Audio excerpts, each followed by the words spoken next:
हामी युएईमा सुरक्षित छौँ, कुनै पनि शङ्का छैन।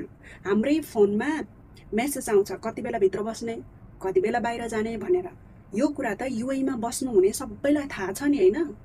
तर त्यसको बावजुद पनि हामी नचाहिँदो हो हल्लाका समाचारको पछि लाग्छौँ अनि त्यसले हामीलाई प्यानिक गर्छ, धेरै डर लाग्छ।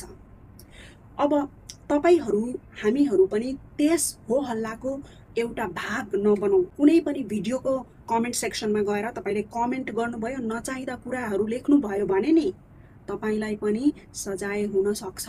त्यसैले यो कुरा चाहिँ दिमागमा गाँठो पारौँ हजुर, र यस्ता नचाहिँदा कुराहरू नगरौँ। अब के चाहिँ गरौँ त भन्दा मात्र अफिसियल साइटहरूलाई फलो गरौँ। अफिसियल साइटहरू म तपाईँहरूलाई अहिले 4वटा दिँदैछु।